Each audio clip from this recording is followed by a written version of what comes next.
I need blonde sons and you need shelter. A mountain man proposed to a poor albino girl.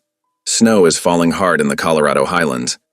A giant mountain man, haunted by loss, stumbles upon a starving, pale-skinned girl, cast out by the town as cursed. In the howling blizzard, he makes her an offer no one expected.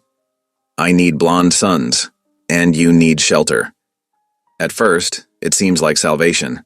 A cabin lit with lamplight, a fire to chase away death. But whispers spread through the town, and a fiery preacher brands her an omen.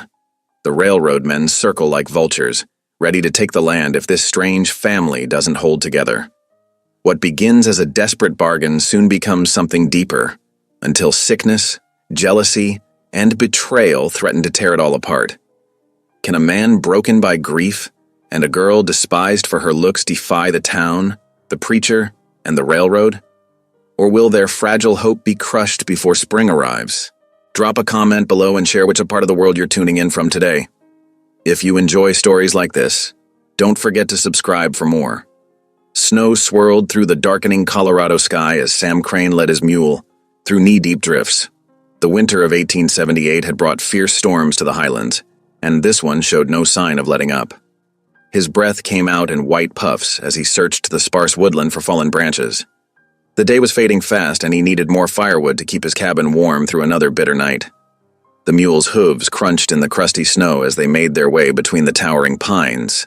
Sam's weathered face was half hidden beneath his snow-dusted beard, his eyes scanning the ground for anything that might burn.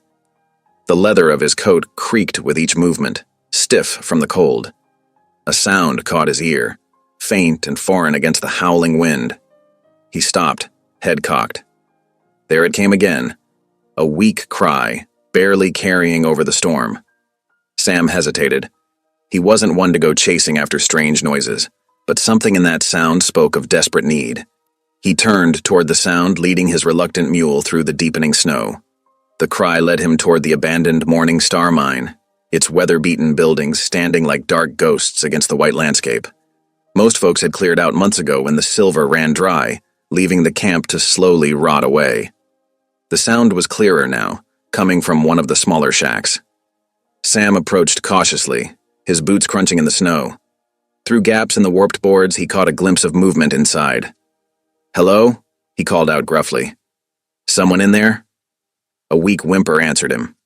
Sam pushed at the door, forcing it through the drifted snow. What he found inside made even his hardened heart catch. A young woman lay huddled in the corner, wrapped in filthy rags. Her skin was pale as milk, her hair so light it was nearly white. Her eyes, when they met his, were the color of winter sky. An albino, he realized. She looked half-starved, her thin face gaunt with hunger and cold. "Please," she whispered through chattering teeth. "Please help me." Sam stood in the doorway, snow dusting his shoulders as he took in the scene. He recognized her now, Nicole May, daughter of Jake and Sarah, who died in that cave-in 3 months back. The townsfolk had turned her out, claiming she was cursed, that her strange appearance had brought bad luck to the mine. Without a word, Sam shrugged off his coat and wrapped it around her trembling form. She felt light as a child when he lifted her in his arms. Her head lolled against his chest as he carried her out to where the mule waited. "Hold on now," he muttered, settling her carefully across the mule's back. "Cabin's not far." The wind cut sharper as they made their slow way through the gathering dark. Nicole clung weakly to the mule's rough coat, her breathing shallow and quick. Every now and then, Sam reached up to steady her when she swayed. "Please," she whispered once, her voice barely audible above the storm. "Please don't leave me to die." Sam's jaw tightened beneath his beard. "Ain't gonna let you die, girl." The sight of his cabin through the swirling snow brought a measure of relief. Lamplight glowed behind frost-rimed windows, promising warmth within. Sam helped Nicole down from the mule, supporting her trembling form as he led her to the door. He paused there, one hand on the latch. What he was about to propose went against every solitary instinct he'd developed since losing his Sarah. But looking at Nicole's desperate face, he knew he couldn't turn her away. "Listen here," he said gruffly. "I need blonde sons, and you need shelter." He watched her face carefully as his words sank in. "Ain't proper marriage-like, but it's better than freezing to death." Nicole's pale eyes widened slightly as she understood his meaning. For a long moment, she said nothing, just stared up at him as snow collected in her colorless hair. Then slowly she nodded. Sam pushed open the door, ushering her into the warmth of the cabin. The fire had burned low while he was out, but there was still enough heat to chase away the worst of the chill. He sat Nicole in his old wooden rocker by the hearth, tucking a worn blanket around her shoulders. Moving with practiced efficiency, he stoked the fire and set about warming some beans and coffee. Nicole watched him through half-closed eyes, her thin hands clutching the blanket tight.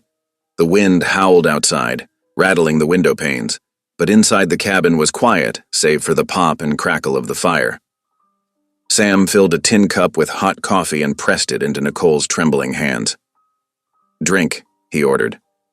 "Need to get some warm in you." She sipped carefully, color slowly returning to her blue-tinged lips. Sam spooned beans onto a plate and set it in her lap. "Eat what you can," he said, "but go slow. Been a while since you had proper food, I reckon." Nicole nodded, taking small, careful bites. Tears slid down her cheeks as she ate, whether from gratitude or grief. Sam couldn't tell. He busied himself with settling the mule and bringing in more firewood, giving her time to collect herself. When he came back in, stamping snow from his boots, Nicole had finished most of the beans. She looked up at him with those strange pale eyes, and Sam saw fear there, but determination too. "Thank you," she said softly, "for saving my life." Sam grunted, uncomfortable with gratitude. "Ain't right. Leaving a person to freeze." He hung his snow-covered coat by the door. "Got a spare room in back. It ain't much, but it's warm enough." Nicole's fingers twisted in the blanket. "Your offer. About sons." Her voice trailed off, uncertain. "Ain't expecting nothing tonight, Omixo," Sam said gruffly. "You need rest and proper feeding first. We can talk more tomorrow." Relief softened her features. She nodded, some of the tension leaving her thin shoulders. Sam showed her to the small back room where his Sarah had once sewn and stored quilts. It was dusty now, but the narrow bed was still made up with clean linens. "Sleep as long as you need," he told her. "Ain't going nowhere in this storm, anyhow." Nicole sank onto the bed, still wrapped in the blanket from the rocker. "Thank you, Mr. Crane," she whispered. "Sam," he corrected. "Just Sam." He paused in the doorway. "Get some rest now." He closed the door softly behind him and returned to his chair by the fire. Outside, the storm raged on, but inside his cabin, something had changed. The lonely silence that had been his constant companion these past years had been broken by the presence of another soul. Sam stared into the flames, thinking about the strange turn his day had taken. He'd gone out looking for firewood and come back with a wife, or something like it. It wasn't proper, what he'd proposed, but proper didn't count for much against freezing to death. He thought about Nicole's pale face, about the courage it must have taken to trust a stranger when everyone else had turned their backs. Maybe there was something to be said for that kind of trust. Maybe it was worth more than proper. The fire crackled softly as Sam settled in for his watch. Tomorrow would bring its own challenges, but for tonight at least, they were both safe from the storm. Nicole sat close to the hearth, warming her hands around a bowl of steaming stew. The rich aroma of beef and potatoes filled the cabin, making her stomach growl. She couldn't remember the last time she'd had a proper meal. Sam had produced the stew from a pot hanging at the back of the fireplace, serving her a generous portion without comment. Now he sat in his chair across from her, working at some leather harness with practiced hands. The only sounds were the howling wind outside, the crackle of the fire, and the soft creak of leather as Sam worked. Nicole watched him from beneath lowered lashes, studying the broad shoulders bent over his task, the way his rough fingers moved with surprising gentleness over the worn tack. The storm rattled the window panes, making Nicole jump. Her spoon clinked against the bowl. Sam glanced up briefly, then returned to his mending. "Storm's bad," he said, his voice low and gravelly. "But the cabin's solid. Built it myself." Nicole nodded, taking another careful spoonful of stew. The warmth spread through her chest, chasing away some of the bone-deep cold that had settled there during her days in the abandoned mining shack. Her hands trembled slightly as she set the spoon down. "Mr. Crane." "Sam," she corrected herself, gathering her courage. Did you truly mean what you said? About needing sons?" Sam's hands stilled on the leather. He was quiet for so long that Nicole thought he might not answer. When he finally spoke, his words were measured, careful. "Ain't offering out of pity, if that's what you're asking." He set the harness aside, meeting her gaze directly. "Been alone too long. Land needs more hands to work it proper. Needs a family to make it worth the keeping." He paused, studying her face. "You'll be safe here, whether you decide to stay or not." "But I meant what I said." Nicole's fingers twisted in her skirt as she considered his words. The fire popped, sending sparks up the chimney. Outside, the wind moaned through. The trees like a lost soul. She closed her eyes, offering up a silent prayer for guidance. In her heart, she felt a quiet certainty. God had led her here, to this cabin, to this gruff mountain man with his strange proposal. There was purpose in it, even if she couldn't see it clearly yet. The night passed slowly. Sam gave her his bed, taking the chair by the fire for himself. Nicole lay awake for hours, listening to the storm gradually die down to whispers and watching a moonlight creep across the rough-hewn walls. Dawn broke clear and cold, the storm having spent itself in the night. Sam was already up when Nicole emerged from the bedroom, a pot of coffee bubbling on the stove. Nodded toward a cup he'd set out for her.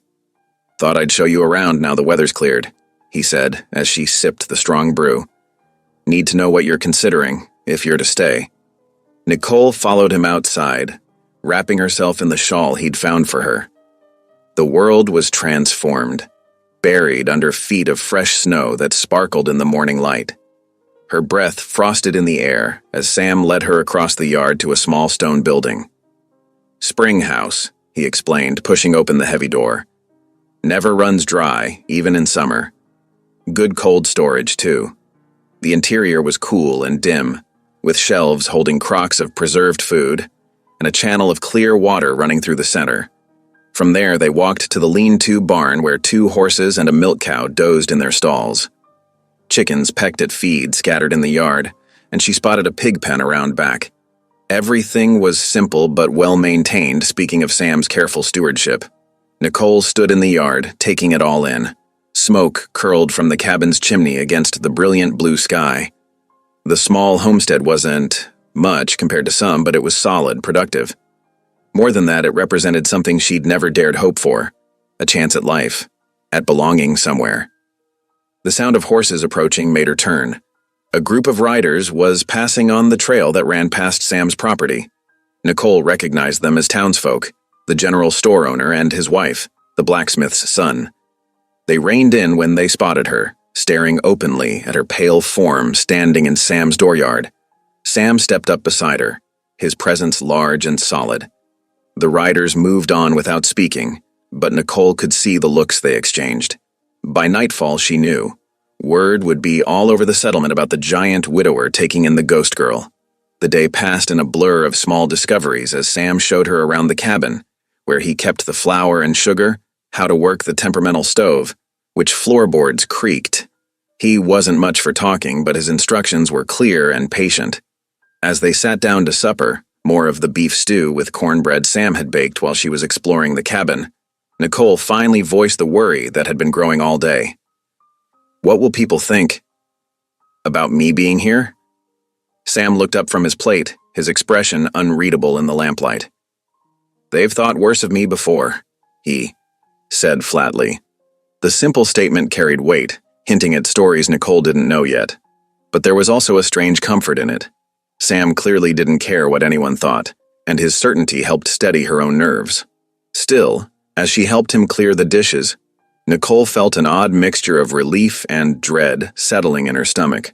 Relief at having found shelter, at the possibility of a real home after so long without, and dread at what tomorrow might bring at the whispers already spreading through the settlement about her presence here.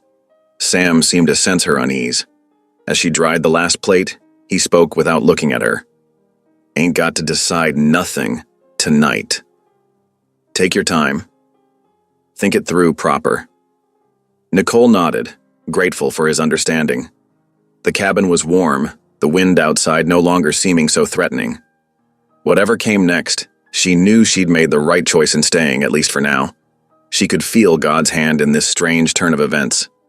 Perhaps, she thought as she banked the fire for the night, this was where she was meant to be all along, in this quiet cabin with its silent guardian, learning to build something new from the ashes of her old life.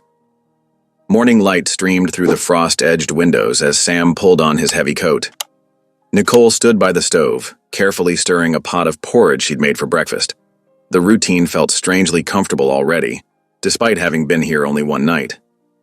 "Need supplies from town," Sam said, adjusting his collar. "Won't be back till near dark." He paused, glancing at her. "You'll be all right here?" Nicole nodded, trying to hide how her hands trembled slightly at the thought of being alone. "Yes, I'll manage. The cabin needs a good cleaning anyway." Sam grunted in acknowledgement. "Nobody comes up this way much," he assured her. "Door's solid." "Bolt it behind me." She followed him to the door, watching as he saddled his horse in the crisp morning air. The snow glittered like diamonds under the rising sun, and their breath formed white clouds in the cold. Sam mounted with practiced ease despite his size, gathering the reins. "Thank you," Nicole said softly, "for the breakfast things. And the bed." He touched the brim of his hat, then turned his horse toward town. Nicole stood in the doorway until he disappeared around the bend, then slid the heavy bolt into place as he'd instructed. Alone in the cabin, Nicole took stock of her surroundings. Dust lay thick on the shelves and cobwebs draped the corners. The floor needed sweeping, and the windows were clouded with grime. She found a broom in the lean-to and set to work, humming softly as she swept. The simple task felt good. Purposeful. She worked steadily through the morning, dusting and scrubbing. By midday, the main room was transformed. Sunlight streamed through cleaned windows, catching the newly polished surface of Sam's mother's old rocking chair. The few pieces of crockery gleamed on their shelf, and even the rough-hewn table seemed to glow after a thorough washing. Nicole paused to rest, settling into the rocker with a cup of tea. The quiet didn't feel so threatening now. The cabin's sturdy walls held warmth and possibility. She let her mind wander, imagining curtains at the windows, maybe some dried flowers to brighten the mantel. Small touches to make this place feel more like home? She caught herself, heart clenching. Was she foolish to even consider it? This arrangement with Sam, it wasn't real, was it? Just convenience and desperation on both their parts. The afternoon passed slowly as Nicole continued cleaning, working her way through the small bedroom and storage area. She found an old quilt in a trunk and hung it to air, admiring the faded but intricate pattern. Someone had put love into those stitches. The sun was settling toward the mountains when she heard hoofbeats approaching. Nicole's heart jumped, but she recognized Sam's broad figure through the window. She unbolted the door as he dismounted, leading his laden horse to the barn. When he returned, Sam's arms were full of supplies: flour, sugar, coffee, and other necessities. But it was the folded paper he held out to her that caught her attention. The railroad company's seal was clearly visible in the red wax. "Came while I was in town," he said gruffly. "Better sit down." Nicole sank into the rocker, her fingers trembling as she held the letter. Sam stood by the fire, his expression grim as he began to read aloud. "Notice is hereby given to Samuel Crane regarding Parcel 23, Shadow Creek Township. Recent survey has determined said location optimal for planned railway depot and stockyards. Unless proof of established family farmstead can be provided by spring thaw, land will be seized under right-of-way statute." Sam's voice trailed off. Nicole sat very still, understanding washing over her like cold water. His proposal hadn't just been kindness or even loneliness, it had been necessity. "How long?" she asked quietly. "How long have you known about this?" "Got the first notice 3 months back." Sam moved to stoke the fire, not meeting her eyes. "Thought I could fight it, but they're set on having this land, the spring, the level ground. Perfect for their depot, they say." Nicole looked down at her hands. pale against her dark skirt. And a single man's claim isn't as strong as a family farmstead. No, Sam straightened, finally turning to face her. It ain't. The cabin grew darker as the sun set, shadows deepening in the corners. Nicole lit the lamp while Sam put away the supplies, each lost in their own thoughts. When she began preparing supper, a simple meal of beans and cornbread, Sam spoke again. Need to be clear about what this means. He sat heavily in his chair. We'd have to present ourselves as man and wife. In town, at church, everywhere. No half measures. They'll be watching, looking for any reason to void the claim. Nicole stirred the beans, fighting back tears of frustration and something else she couldn't name. So, I'm just a convenient? A way to save your land? Ain't like that. Sam's voice was rough. Meant what I said about wanting family, about making this place worth keeping. But yes, without this arrangement, I lose everything I built here, and you go back to being the cursed ghost girl nobody wants, Nicole finished bitterly. I understand, Mr. Crane. Our fates are tied now, aren't they? They ate in silence, the weight of truth hanging between them. Nicole could feel tears threatening again, but she refused to let them fall. She wasn't a child to be coddled or pitied. This was survival, for both of them. After the dishes were done, Nicole prepared for bed, spreading her borrowed blankets on the cot Sam had set up. Through the bedroom door, she could see him still sitting by the fire, head bowed. Then, to her surprise, Sam slowly lowered himself to his knees. His voice, when it came, was barely a whisper. Lord, been a long time. Years, I reckon, since I talked to you proper. He paused, hands clasped awkwardly. Don't know if you're listening anymore. Don't know if I deserve it. But, that girl in there? She needs your help. We both do. Nicole lay very still, listening to Sam's halting prayer. Each word seemed dragged from deep inside him, rough with disuse but sincere. Her own prayer rose silently to join his, for guidance, for strength, for some sign that this strange path was the right one. The fire crackled softly, and somewhere in the distance, a coyote called to its mate. Nicole pulled the blankets closer, watching shadows dance on the cabin walls. Tomorrow would bring what it brought. For tonight, at least, they were both sheltered from the cold. 2 days passed like water over stones, each hour bringing Nicole and Sam closer to an uneasy understanding. The morning dawned crisp and clear, frost painting delicate patterns on the cabin windows. Nicole stood before the clouded mirror, trying to make herself presentable for church. Her faded dress hung loose on her thin frame, patched in places but clean. She'd scrubbed it the day before, hoping to minimize the attention her appearance would draw. Sam waited by the door, dressed in his best shirt, still rough and weathered but proper enough for worship. His usual silence seemed heavier today, weighted with awareness of what they faced. Ready? He asked simply. Nicole nodded, wrapping her threadbare shawl tighter around her shoulders. The wool was thin, offering little protection against the mountain morning's bite. Sam noticed her shiver but said nothing, just held the door as she stepped out into the pale sunlight.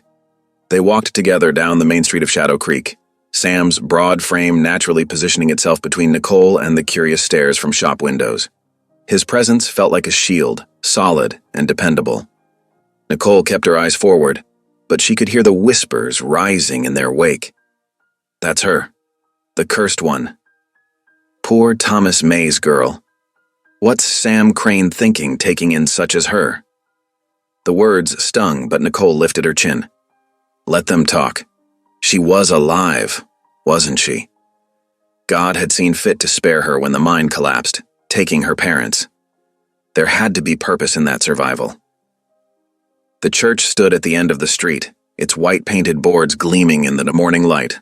Nicole hesitated at the steps, memories washing over her, her mother's gentle hand guiding her to their usual pew, her father's deep voice joining the hymns. Sam's hand touched her elbow briefly, steadying her. Inside, the familiar scent of beeswax and pine wrapped around them. The congregation turned almost as one, conversations dying as Nicole and Sam made their way to an empty pew near the back.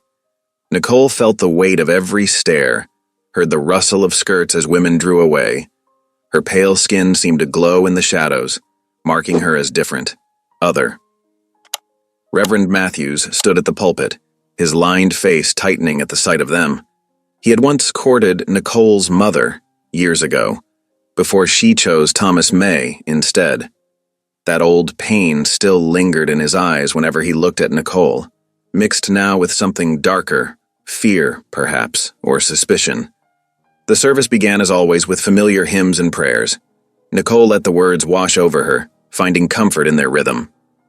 But halfway through his sermon, Reverend Matthews paused, his knuckles whitening on the pulpit's edge. "Brothers and sisters," he intoned, his voice carrying to every corner of the small church. "We must be vigilant. The Lord sends us signs, omens in our midst, warning us of evil's presence." Nicole's chest tightened. She felt Sam shift beside her, his shoulder pressing against hers in silent support. "Those marked as different," the Reverend continued, his gaze fixing on Nicole. "Those who survive when others perish. We must question why. Is it truly God's mercy? Or something more sinister?" Murmurs rippled through the congregation. Women clutched their children closer. Men shook their heads, casting sideways glances at Sam and Nicole. The shame of it burned through her, hot as fever. She gripped her shawl until her knuckles matched its pale wool, fighting to keep her composure. Sam's low growl was barely audible. Enough. The word carried no further than their pew, but Nicole felt its vibration through his frame. His jaw was set, eyes hard as he stared straight ahead. They endured the rest of the service in rigid silence. When the final hymn faded, Sam guided Nicole out before anyone could approach them. But instead of heading home, he turned toward the mercantile.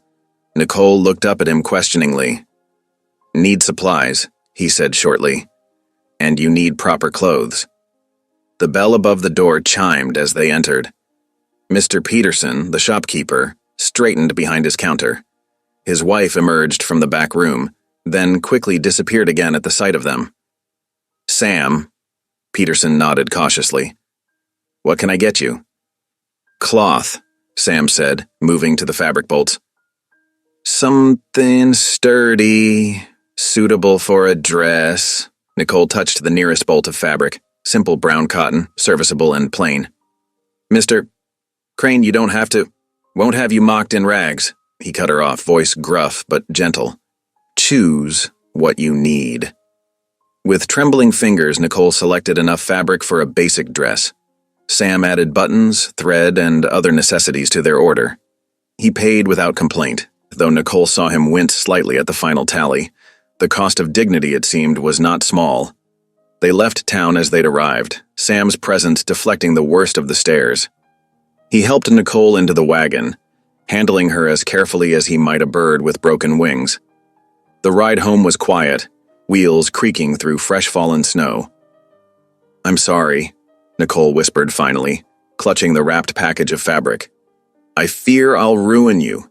Your reputation, your standing with the town." Sam's laugh was harsh and short. "Reputation?" He shook his head. "Been the town monster since Sarah died. Worse things than Gossip Girl." The sun was setting by the time they reached the cabin, painting the snow in shades of rose and gold. Inside, Nicole lit the lamp while Sam built up the fire. The familiar tasks felt different now, weighted with new understanding. They had faced the town together, survived their first public test as whatever they were to each other. Nicole spread the new fabric on the table, running her fingers over its sturdy weave. She found needle and thread, settling into the chair by the lamp to begin her work. The soft scratch of needle through cloth mingled with the rhythmic scrape of Sam's whetstone as he sharpened his tools. Neither spoke, but the silence was comfortable now. Each focused on their task. Nicole creating something new from raw cloth. Sam maintaining the tools that kept their small world functioning. Outside, snow began to fall again, soft and steady. The lamp cast warm circles of light around them, holding back the gathering dark. For the first time since that storm-racked night when Sam found her, Nicole felt something settle in her chest. This wasn't the life she'd imagined, certainly not the family she'd dreamed of. But here, in this moment, with the lamp burning low and Sam's solid presence across the room, she could almost believe it might become something real. She glanced up from her sewing to find Sam watching her, his expression unreadable in the shadowed light. He nodded once, then returned to his work. The whetstone song resumed, steady as a heartbeat, while Nicole's needle continued its patient journey through the cloth. Outside, the snow fell thicker, blanketing their small homestead in pristine white. Inside, two souls who had known too much loneliness began learning the rhythm of shared days, of quiet moments and unspoken understanding. Not love, perhaps, not yet, but something like peace. The days settled into rhythm at Sam Crane's homestead, each sunrise bringing new tasks for Nicole to master. She woke before dawn, determined to prove her worth beyond mere survival. The mule, a stubborn creature named Pete, became her first challenge. "He ain't fond of strangers," Sam warned, watching from the barn door as Nicole approached with a bucket of feed. "Took me near a month to earn his trust." Nicole moved slowly, speaking in soft tones. "Easy there, Pete. I've got your breakfast."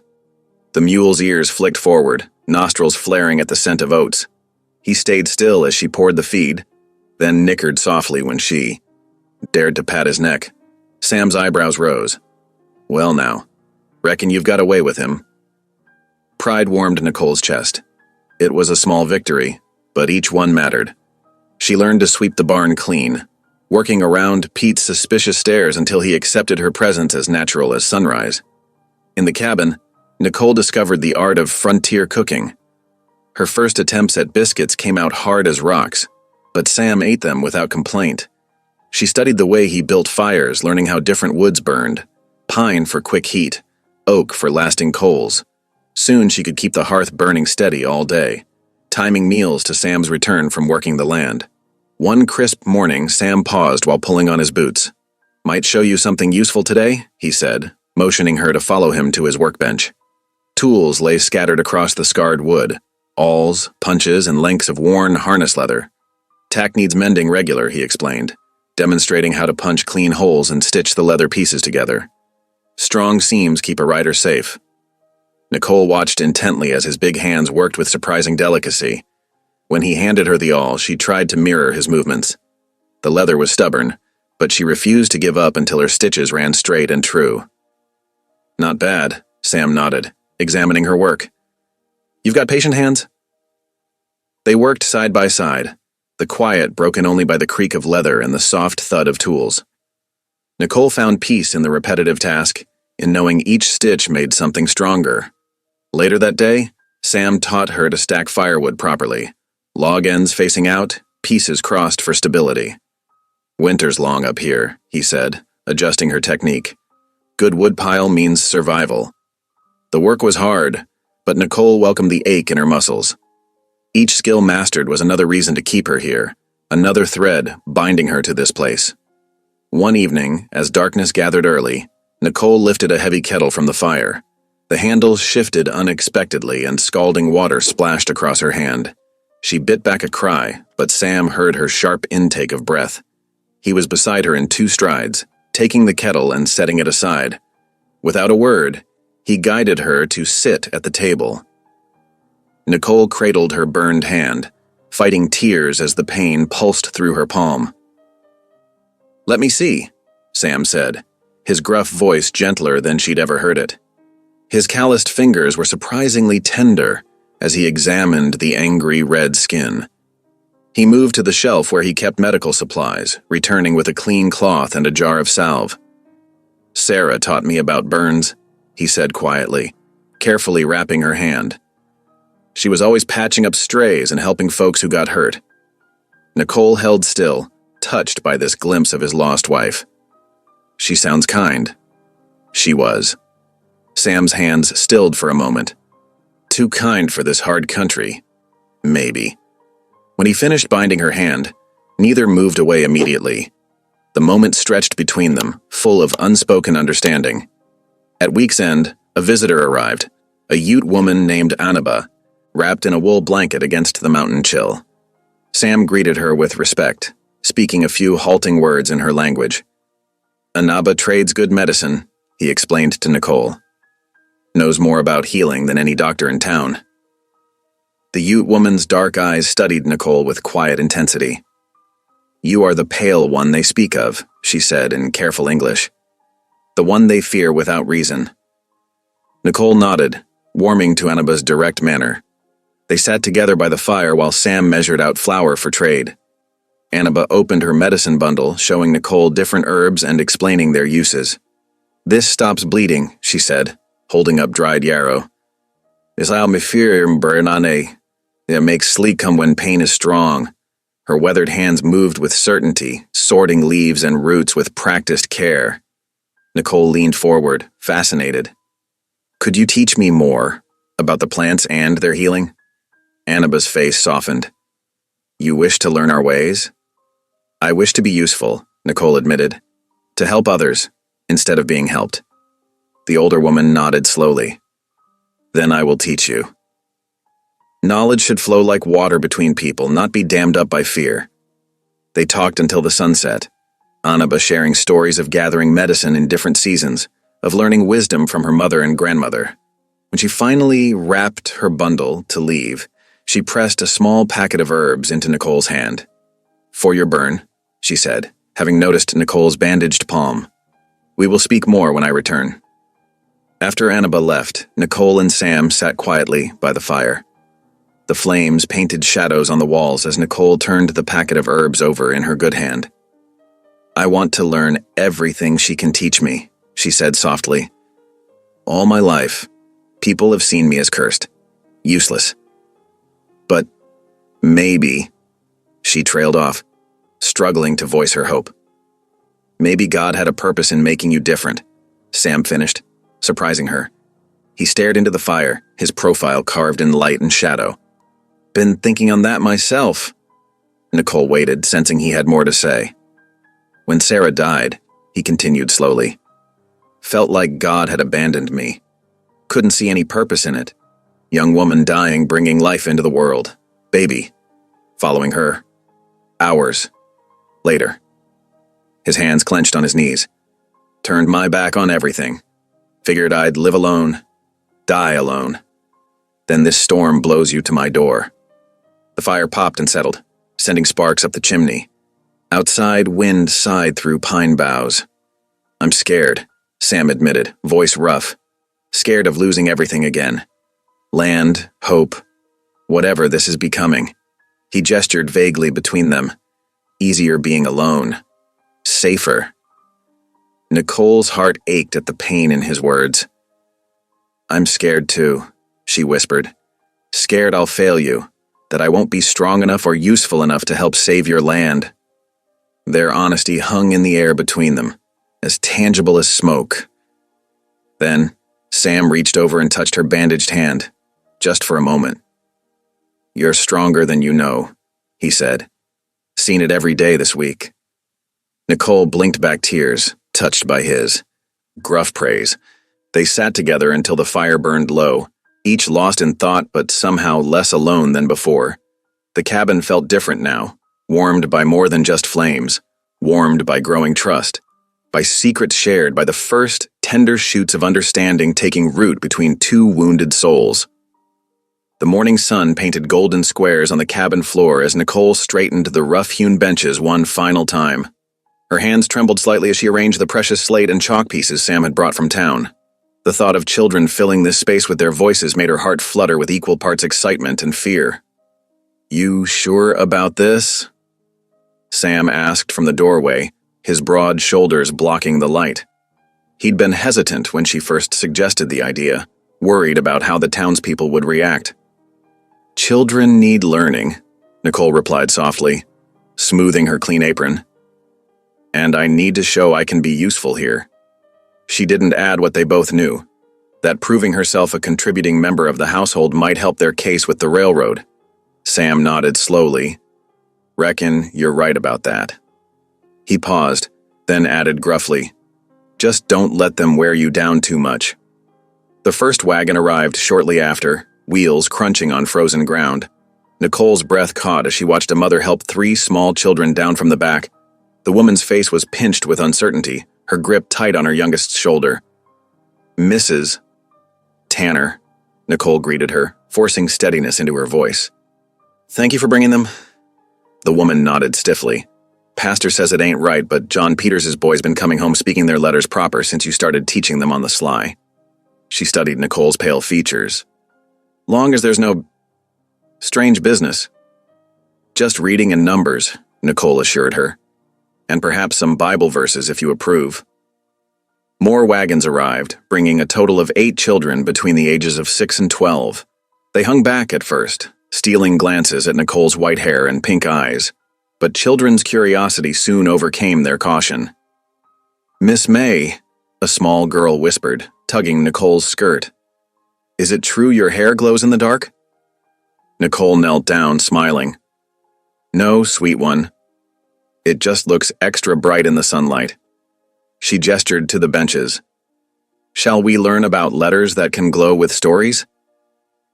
The morning passed in a blur of chalk dust and eager voices.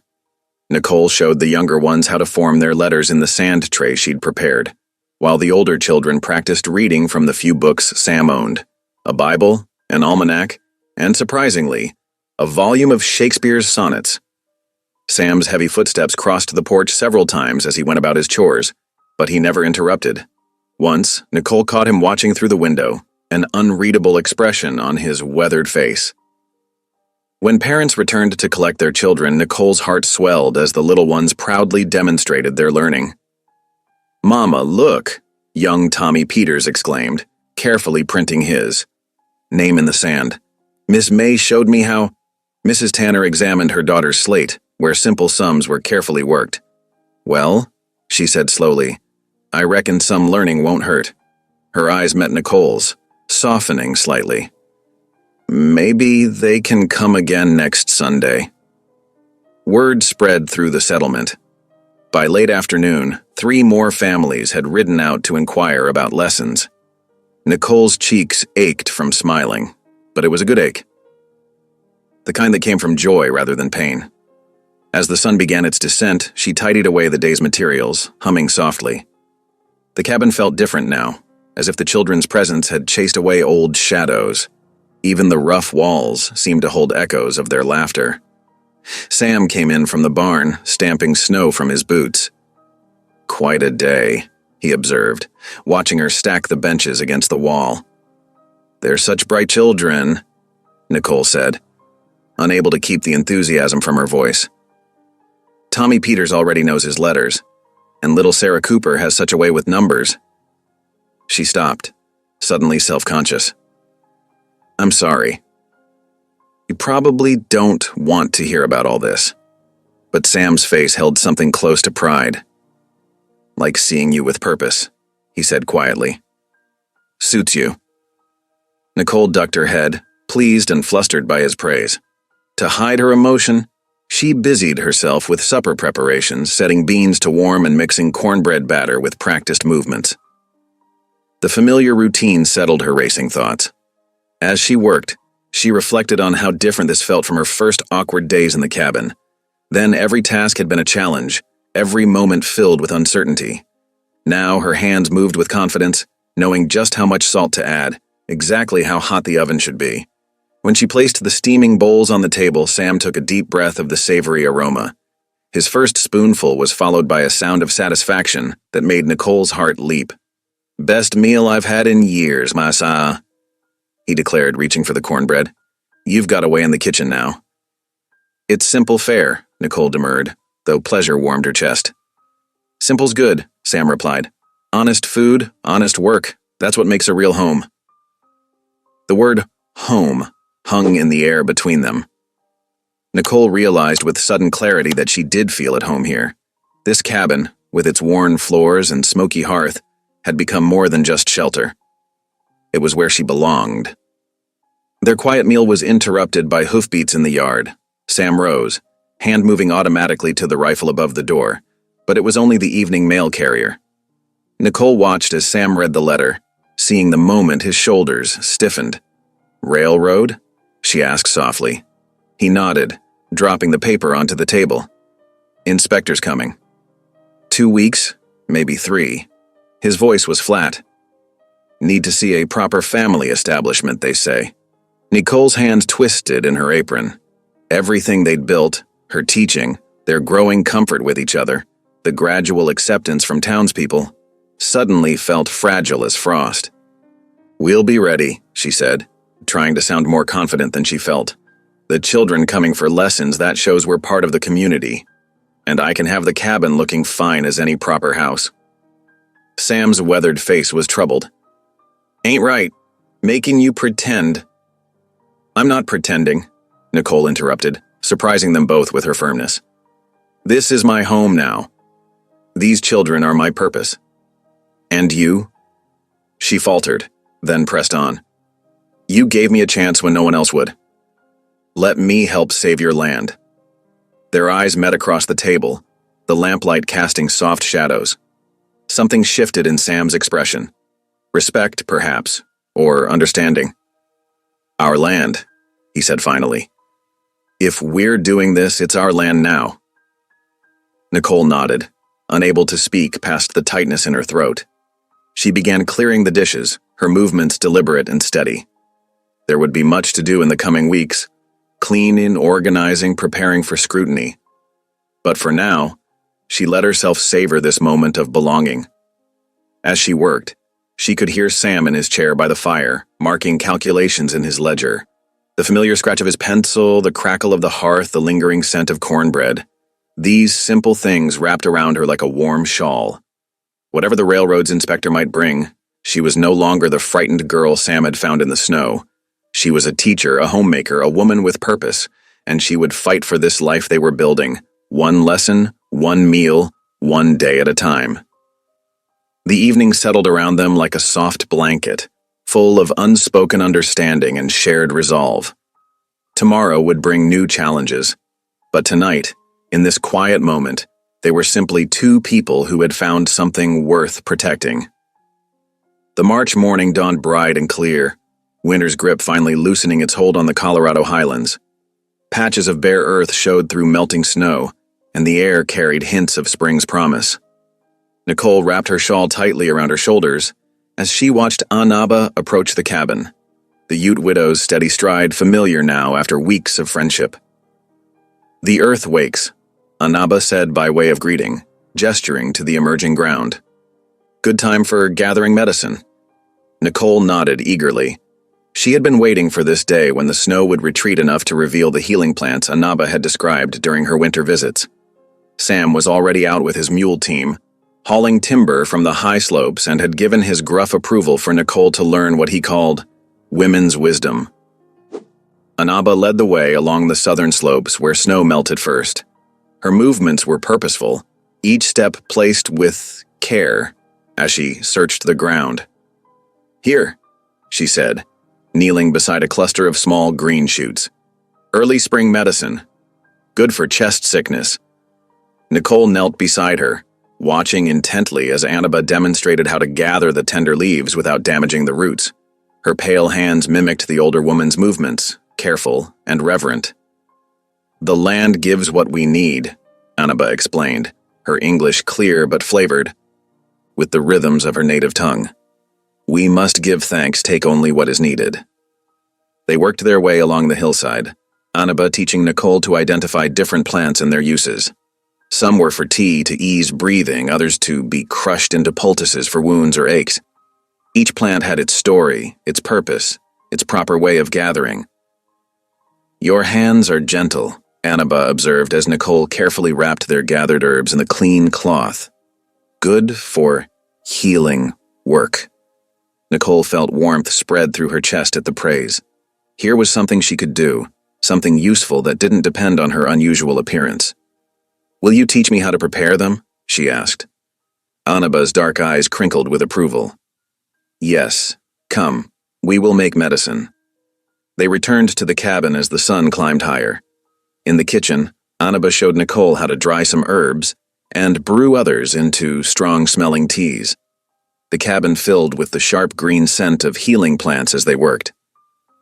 "Remember," Annaba said, watching Nicole strain a dark liquid into bottles, "medicine is not just in the plants.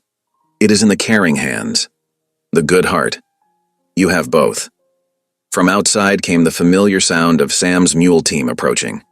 Nicole glanced out the window to see him leading the loaded wagon, his broad shoulders squared against the weight of the timber he'd been hauling since dawn. "He is a good man," Annaba said quietly, following Nicole's gaze. "Strong like mountain, but gentle like spring snow." Nicole felt her cheeks warm. "He saved my life," she said, simply. "And you save his home," Annaba replied. "Equal trade. Good balance." Before Nicole could respond, a wagon rattled into the yard. It was the Coopers from town, their young son Willie bundled up against his mother's chest. "Miss May?" Mrs. Cooper called out, her voice tight with worry. "Someone said you might know about healing herbs." Nicole exchanged glances with Annaba, who nodded encouragingly. Together, they went out to meet the visitors. Willie's cough was harsh and wet, his small face flushed with fever. Mrs. Cooper explained they'd tried everything they knew, but nothing seemed to help. Nicole recognized the symptoms from Annaba's teachings just that morning. "I can make a tea," she offered, her voice steady despite her racing heart. "And a poultice for his chest, if you'll allow it." Mrs. Cooper hesitated, glancing between Nicole's pale features and Annaba's calm presence. Finally, she nodded. Inside, Nicole worked under Annaba's watchful eye, brewing the tea they'd prepared earlier and mixing a warm poultice with fresh herbs. Her hands moved surely, remembering each step she'd learned. Sam paused in the doorway, watching silently before returning to unload his timber. Within an hour, Willie's breathing had eased, his cough loosening. Mrs. Cooper's anxious expression softened as she watched her son finally drift into peaceful sleep. "I don't know how to thank you," she said, looking at Nicole with new eyes. "No thanks needed," Nicole replied, showing her how to prepare more of the tea at home. "Just tell anyone else who needs help that they're welcome here." As the Cooper's wagon disappeared down the road, more neighbors arrived. Word had spread quickly about Nicole's healing knowledge. The afternoon stretched into evening as she tended to various ailments. A sprained wrist, a teething baby, and elders' aching joints. Sam quietly brought in extra chairs, built up the fire, and kept coffee brewing for their visitors. His presence was steady and reassuring as Nicole worked, Annaba offering guidance when needed. The sun was setting when the last neighbor left, carrying carefully wrapped herbs and detailed instructions. Nicole sat at the kitchen table, tired but content, while Sam dished up their late supper. "You did good today," he said, setting a bowl of stew before her. "Saw how they looked at you different after you helped their young ones." "Annaba taught me well," Nicole replied, but pride warmed. "You sandar Berstaden Diristad Kyler Burr." The first time since coming to the cabin, she felt truly useful, truly part of the community. The next morning dawned cold and clear. Sam needed supplies from town, and Nicole rode with him, her basket filled with herbs to replenish the mercantile's stocks. They had just finished loading their wagon when the preacher's voice cut through the morning air. "Sam Crane," the preacher strode toward them, his face dark with purpose. "I warned you about harboring that curse." Sam's hand tightened on the wagon reins. "Speak plain, preacher, or don't speak at all. That albino witch will bring doom on us all." The preacher's voice carried across the street, drawing onlookers. "The railroad inspector won't just take your land. He'll condemn the whole depot project. Is that what you want? To destroy everyone's hopes for progress?" Sam's muscles bunched, his whole body tensing like a mountain cat about to spring. Nicole saw his free hand curl into a fist, saw the rage building in his face. Without thinking, she reached out, laying her palm gently on his arm. The touch seemed to ground him. She felt the trembling in his muscles, the effort it took him to remain still. His voice, when it came, was low and dangerous. "That curse you're speaking of saved Willie Cooper's life yesterday. helped Martha Jensen's baby sleep, eased old man Walker's joints. His eyes burned into the preacher's. What healing have you done lately, besides spreading poison? The preacher stepped back, but his face remained hard. Mark my words, Crane. No good will come of this ungodly arrangement.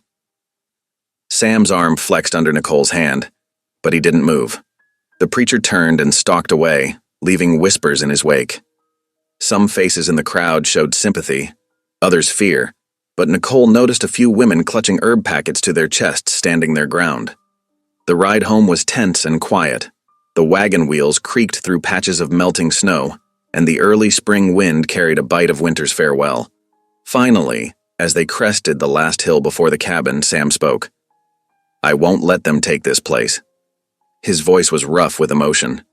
Won't let them drive us out with their fear and foolishness. Nicole studied his profile, wondering at the us in his statement. Did he mean the land, the home he'd built with his own hands? Or did he mean her as well, this strange partnership they'd formed? She thought of Anaba's words from that morning, about balance, about equal trade, about a man strong as mountains but gentle as spring snow, about medicine being not just in the plants, but in caring hands and good hearts.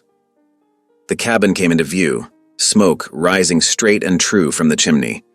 The sight of it settled something in Nicole's chest, a feeling of rightness, of belonging. Whatever the preacher might say, whatever the railroad inspector might bring, this was home now. Sam drew the wagon to a stop in the yard. Before he could climb down, Nicole spoke softly. Thank you for defending me, for everything. He turned to look at her then, really look at her, his weathered face softening. Ain't nothing to thank me for. We defend our own. The words hung in the air between them, simple but profound as the mountains themselves. Nicole nodded, understanding at last that Sam's declaration about not letting them take this place meant exactly what it seemed. He would fight for both the land and the family they were building upon it. The March thaw came suddenly, turning the mountainside into a patchwork of melting snow and muddy earth. Icicles that had hung like crystal spears from the cabin's eaves now dripped steadily, marking time with their peaceful rhythm. Sam stood in the yard, squinting up at the roof where winter's heavy snows had loosened several shingles. Needs mending before the spring rains hit? He called down to Nicole, who stood holding his tool bag. I can help, she offered, her pale face bright with determination. Just show me what to do. Sam hesitated, studying her slight frame, but the set of her jaw reminded him of how she'd faced down the preacher's accusations. Finally, he nodded. Reckon 4 hands'll work faster than 2. He helped her up the ladder, steadying her with his broad palm against her back. The touch lingered a moment longer than necessary, though neither mentioned it. Soon they fell into an easy rhythm, Sam prying up damaged shingles while Nicole handed him replacements and nails. My pa used to say a roof's like a promise, Sam found himself saying as they worked. Got to tend it regular, or everything underneath suffers. Nicole paused, a nail between her fingers. Is that why you've stayed up here alone so long? Tending promises? The question caught him off guard. Before he could answer, a clatter from below drew their attention. One of the young goats had gotten into the yard and was investigating Nicole's laundry basket with entirely too much interest. Oh, no, you don't, Nicole called out, but too late. The goat, startled by her voice, backed into the basket. It toppled, sending clothes sprawling into the mud. Land's sakes, Nicole muttered. But then something extraordinary happened. Sam laughed. It was a rusty sound, as if long unused, but genuine. Nicole stared at him in surprise before her own laughter joined his, ringing clear across the yard. The sound drew them both up short. Sam couldn't remember the last time he'd laughed like that, free and unguarded. From Nicole's expression, she felt the same way. They spent the rest of the morning repairing storm damage around the property. Sam showed Nicole how to check the barn's support beams and clear winter debris from the spring house. Her small hands proved surprisingly capable, and her questions were always thoughtful. You are good at this, he said, as they stacked fallen branches. Learning the ways of things. Nicole's smile was shy but pleased. I like understanding how things work, how to make them better. She hesitated. Like you did with me that night in the storm. Sam's hands stilled on the wood. He remembered her then, half frozen and desperate, yet still holding on to hope. You did that yourself, he said gruffly. I just opened a door. The days that followed settled into a comfortable routine. Nicole tended her growing herb garden and continued teaching the local children, while Sam worked the land for spring planting. Their evenings grew longer, filled with quiet conversation and shared tasks. One night, Nicole set a fragrant stew on the table, steam rising from the bowls. Sam settled into his chair, then surprised them both by reaching for her hand before Grace. Her fingers were small and cool in his calloused palm. Thank you, Lord, he said, his voice rough with emotion he couldn't quite name. For this food, this home, and... He squeezed her hand gently. For second chances. Nicole's answering pressure was light but sure. When Sam opened his eyes, he found her watching him with a warmth that made his chest tight. The peaceful moment shattered the next afternoon. Sam returned from checking fence lines to find Nicole's laundry swaying on the line, but no sign of her. He found her in the cabin, huddled by the fire despite the mild day. Nicole. He crossed to her quickly, alarm rising when he saw her reddened skin. Angry blisters covered her exposed arms and face where the spring sun had struck her pale flesh. I'm fine, she tried to say, but her voice shook. Just need to rest a moment. Sam pressed a hand to her forehead and cursed softly. She was burning up. Should have warned you better, he muttered, helping her to her bed. Your skin can't take direct sun like others can. Didn't think it would be so bad, Nicole whispered. Her eyes were glassy with fever. The sun felt warm, like a blessing. Fear gripped Sam's heart as he watched her shiver despite the heat radiating from her skin. He'd seen fever take strong men in their prime, and Nicole, for all her spirit, was so fragile, just like Sarah had been. The memory of his wife's final hours slammed into him, her pale face, the midwife's grim expression, the terrible stillness that followed. He'd sworn then never to let anyone close enough to hurt him that way again. But here he was, watching another woman fighting for her life under his roof. Stay with me, Sam said hoarsely, tucking blankets around Nicole's trembling form. I'll fetch Anaba. She'll know what to do. Nicole's fingers caught his sleeve weakly. Sam, I'm sorry, the laundry's still out. Hush now. He smoothed her white blonde hair back from her burning forehead. Laundry can wait. You just hold on. He sent his fastest horse for Anaba, then set about trying to cool Nicole's fever. But as the sun set and darkness crept in, her condition worsened. She tossed restlessly, calling out to people only she could see. Sam sat beside her bed, helpless as he'd been with Sarah. The familiar pain rose up to choke him, but this time, something else rose with it. Words he hadn't spoken in years pushed their way past his grief. Lord, he whispered, taking Nicole's hot hand between his own. I know I ain't been much for talking to you since Sarah. Figured you had your reasons, and I had mine for staying quiet. He swallowed hard. But Nicole, she still believes. Still sees your hand in everything even when folks treat her cruel. She makes me want to believe again, too. His voice cracked. Please don't take her. Not when we're just learning what family might mean again. Not when she's brought so much light back into this old cabin. I need her. The admission cost him, but once spoken, it felt like truth. Sometime in these past weeks, Nicole had become more than just a convenient solution to his problems. She'd become essential, like water or air. Through the night, he kept his vigil. He bathed her face with cool cloths, spooned water between her cracked lips, and prayed.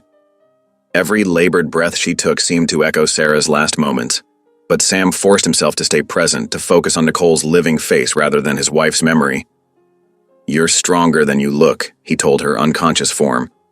Proved that the day we met. Prove it again now. Fight this. As if in answer, Nicole's fingers tightened slightly in his grasp. Sam held on, anchoring her to life with his touch and his whispered prayers, waiting for dawn and whatever it might bring. Nicole's fever burned like a wildfire through the next 3 days. The cabin, usually filled with the quiet sounds of their shared life, now echoed with her delirious murmurs and Sam's worried footsteps. Sam kept his vigil without rest, moving between her bedside and the hearth where he heated broth and changed cool cloths. His large hands, more used to wielding axes and reins, grew steady at lifting her head to take tiny sips of water. Each time she swallowed, he counted it a victory. "Stay with me," he would whisper when her breathing grew labored. The words became his prayer, repeated through the endless hours. Annaba arrived on horseback the first evening, her medicine pouch clutched tight. She took one look at Nicole's flushed face and set to work immediately crushing dried willow bark into a pot of water. "Watch closely," she instructed Sam, her English careful but clear. "This tea brings down fever. Must steep until water turns golden like sunset." She demonstrated the proper amount, showing him how to strain the bitter liquid through clean cloth. Sam learned eagerly, his usual stubborn independence set aside in his desperation to help.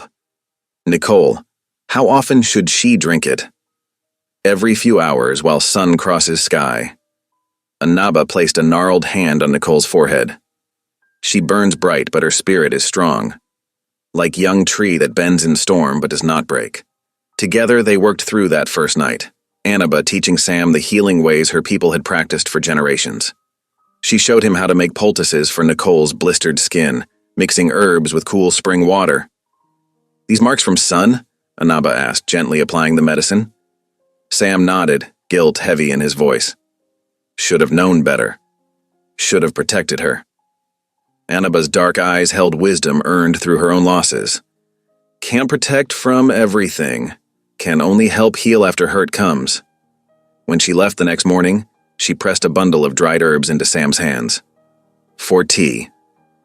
For sleep, when it comes hard. Sam gripped her weathered fingers. "Much obliged," he said roughly. "For everything." Word of Nicole's illness spread through town like brush fire. Curious neighbors rode past the cabin, their horses' hooves kicking up dust as they slowed to peer through the window. Shannon heard their whispers carried on the spring wind. "Curse finally showing itself," one woman said, crossing herself. "Bound to happen," another agreed. "Unnatural thing like her." The preacher rode out personally on the second day, his black coat stark against the pale spring sky. He found Sam chopping wood, the rhythmic thud of the axe matching the pounding in his head from lack of sleep. "Brother Crane," the preacher called, staying mounted. "Word is your house guest lies near death." Sam buried the axe in the chopping block. "Nicole's sick, not dying." Even saying the word made his chest tight. "And she's more than a house guest." The preacher's lips thinned. "Consider this God's mercy, Sam. If she passes, you can still save your claim. Find a proper wife. Have real sons." Sam's hand tightened on the axe handle. "Choose your next words careful, preacher." "The railroad inspector won't look kindly on a dead woman in your home," the preacher pressed on. "Especially one marked as she is. You'll lose everything. Get off my land." Sam's voice was deadly quiet. "Now." The preacher wheeled his horse around. "Pride goes before destruction, Brother Crane. Don't let that ghost girl drag you down with her." Later that afternoon, Earl Weber from the Mercantile rode out with supplies. Sam had known Earl 20 years, traded with him, shared drinks after cattle drives. But when Earl suggested they make arrangements in case Nicole didn't recover, something in Sam snapped. He grabbed Earl's shirt front, pushing him against the barn wall. "You listening to that preacher's poison, too?" "Sam, be reasonable," Earl sputtered. "Girl's barely alive. Town's talking about curses. Railroad's coming. Maybe best to what?" Sam's voice rose to a roar. "Cast her out? Leave her to die like they did before? Like you all stood by and watched?" "Sam, she's mine to protect now," Sam growled. Anyone comes suggesting otherwise again will answer to me. Clear? Earl nodded, quickly, scrambling back to his wagon when Sam released him. The dust from his hasty departure had barely settled when Sam heard Nicole calling weakly from inside. He rushed to her bedside, heart pounding. Her eyes were still glazed with fever, but she seemed to see him this time. "Water," she whispered. Sam's hands shook as he helped her sip from a tin cup. "Easy now. Not too fast." Heard shouting. "Just telling folks to mind their own business." He smoothed her sweat-dampened hair back. "Don't worry about anything but getting strong again." She drifted back to sleep, her breathing still labored, but steadier than before. Sam sat beside her through another long night, watching the moon's slow journey across the sky through the window. He thought about the preacher's words, about losing his claim. The land had been his life's work, every acre bought with sweat and determination. He'd thought having Nicole here would secure it, give him the family the railroad demanded to see.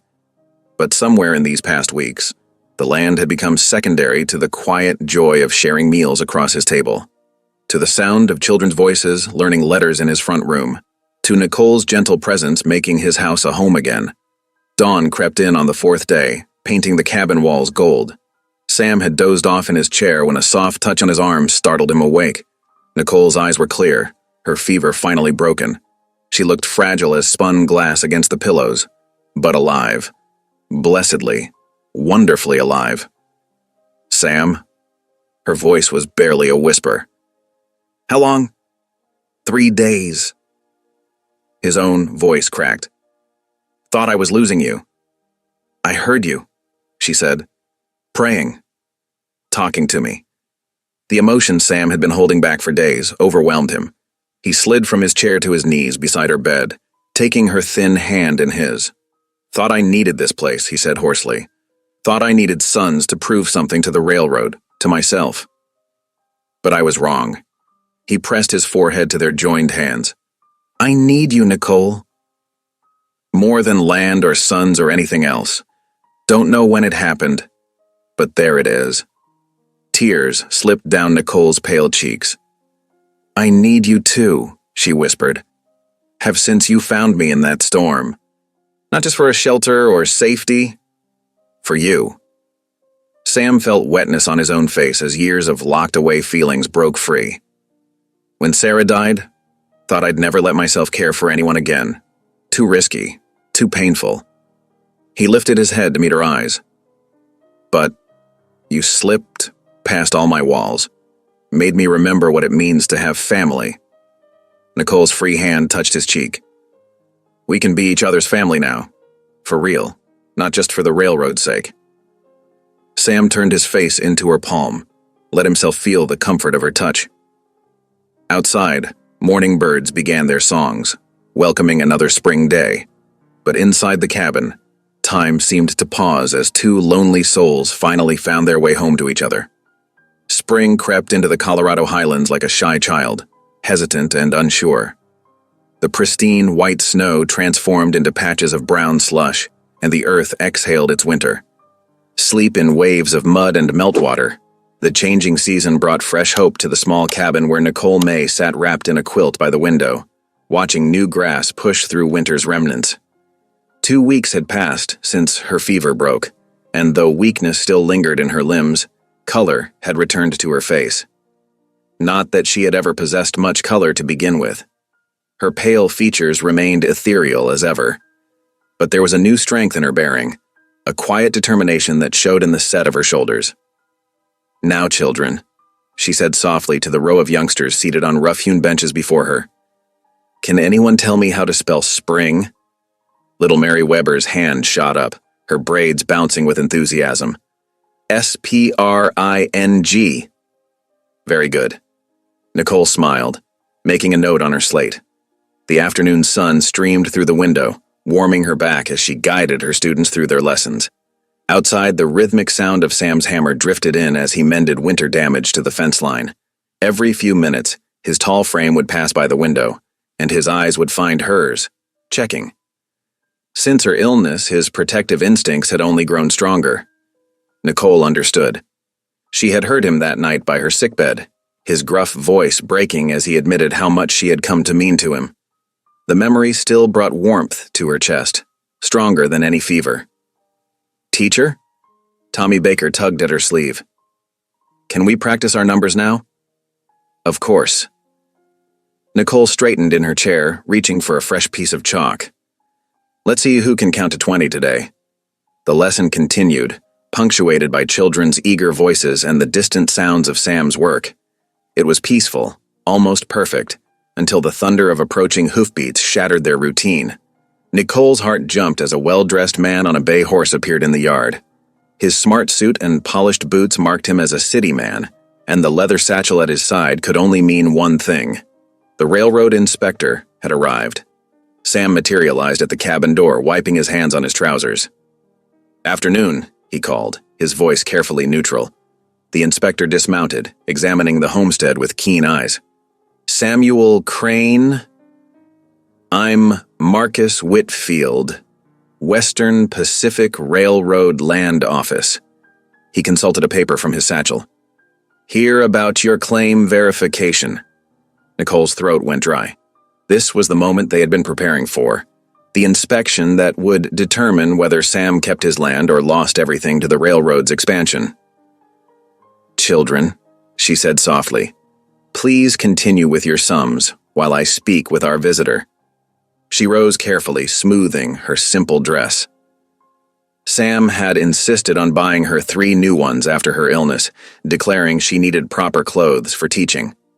Now she was grateful for their modest dignity as she stepped onto the porch. "This is Miss Nicole May," Sam introduced her, his hand finding the small of her back. "She keeps our home and teaches the local children." Whitfield's eyebrows rose slightly at her appearance, but his professional manner never wavered. "A pleasure, Miss May. I see you run a school here?" "Yes, sir." Nicole gestured to the interior where the children worked diligently. 3 days a week, weather permitting. We have 8 regular students now." "Interesting." Whitfield made notes in a small book. "And you manage the household as well?" "She does," Sam answered before Nicole could speak. "Keeps everything running smooth as clockwork." The inspector walked the property methodically, noting the well-maintained barn, the healthy livestock, the neat woodpile. He asked pointed questions about crop rotation, water rights, and future plans. Nicole answered what she could, her knowledge of the homestead growing with each passing day. The children's presence proved unexpectedly helpful. As Whitfield examined the cabin's interior, Tommy Baker ran up to Nicole with his slate. "Teacher! I did all 20 numbers right." His face beamed with pride. "Well done, Tommy." Nicole bent to examine his work, aware of the inspector watching their interaction. "Teacher helps us every week," Mary Weber piped up from her bench. "Even when she was sick, she made Pa promise to bring us our lessons." Whitfield's pen scratched across his notebook. "Admirable dedication, Miss May." By the time the inspector mounted his horse to leave, the sun was lowering toward the mountains. "You'll have my report within the week," he told Sam. "But I must say you've built something quite remarkable here, Mr. Crane. The railroad values stable family settlements." They watched him right away, Nicole's heart pounding with cautious hope. Sam's arm slipped around her waist, solid and warm. "You did well," he murmured. "We did well," she corrected softly. That evening, after the children had gone home and supper dishes were cleared, they sat together by the fire. The quiet triumph of the day settled around them like a comfortable blanket. Sam mended harness while Nicole darned socks, their shared contentment needing no words. But their peace proved short-lived. The next morning, Sam rode into town for supplies, returning early with a thunderous expression that made Nicole's stomach clench. "What happened?" she asked as he strode into the cabin. "Preacher's stirring up trouble." Sam's jaw worked as he paced the small room. "Called a town meeting about the depot. Claiming your presence here will poison the whole project." Nicole sank into a chair, her legs suddenly weak. "What did he say?" "That no God-fearing town can prosper with." Sam's face darkened further. "With a cursed woman in its midst. Says the railroad will abandon the depot plan if they learn about you, that the whole town will suffer." Tears burned behind Nicole's eyes. But the inspector seemed satisfied yesterday. Doesn't matter to them. Sam's fist crashed against the table. Preachers got them scared. Wants them to petition the railroad, demand they reject my claim. Because of me. Nicole's voice broke. I'm ruining everything for you, just like they said I would. The tears spilled over, tracking down her pale cheeks. All your work, your land. Stop. Sam crossed the room in 2 strides, pulling her into his arms. Don't you say that. Don't you even think it? But the depot would bring so much to the town. Jobs, growth, everything they've wanted. Nicole pressed her face into his shirt. How can I let you lose it all because of me? Listen to me. Sam's voice rumbled in his chest against her ear. I lived 15 years on this land alone. Worked it, built it, thought it was everything I needed. His hand stroked her hair gently. Then I found you in that storm, and you brought life back to this place. Made it a home again. He tilted her chin up, making her meet his eyes. The depot don't mean nothing if I lose you. Let them build it somewhere else, let them talk their poison. You're my family now, Nicole May, and I don't aim to let anyone change that. Fresh tears fell, but these were different. Tears of belonging, of finally finding her place in the world. Sam held her close, murmuring quiet comfort as the afternoon light slanted through the windows. Outside, spring continued its slow transformation of the land. New leaves unfurled on the aspens, and the first mountain wildflowers pushed through melting snow. Changes were coming, ready or not, but in that moment, wrapped in Sam's strong arms, Nicole knew they would face them together. The mountain night pressed dark against the cabin windows. Nicole stirred the fire, adding another log while Sam cleaned his rifle at the table. 2 days had passed since the inspector's visit, and tension hung thick in the air like storm clouds gathering. The first pounding on the door made them both jump. Crane! Get out here! The preacher's voice cracked through the evening quiet. This ends tonight. Sam rose slowly, rifle in hand. Nicole's heart hammered against her ribs as more voices joined the first, angry murmurs swelling outside their door. Through gaps in the window shutters, she glimpsed the flicker of torches. Stay back from the windows, Sam ordered quietly, moving to bar the door with a heavy beam of wood. The pounding came again, harder this time. We know she's in there, Crane, another voice called out. That cursed girl's got to go for the good of the town. Nicole pressed herself against the wall beside the fireplace, trembling. She counted at least 6 different voices, maybe more. The mob had grown bold in darkness. Sam Crane. The preacher's voice rose above the others. Don't make this harder than it needs to be. Send her out, and we'll see she gets somewhere safe. Far from here, where she can't bring misfortune on decent folk. Sam's jaw clenched as he positioned himself between the door and Nicole. Ain't nobody coming in this house uninvited, he called back, his voice steady but dangerous. A rock crashed through one of the window panes, sending glass tinkling across the floor. Nicole flinched at the sound, but Sam didn't move, his rifle trained on the door.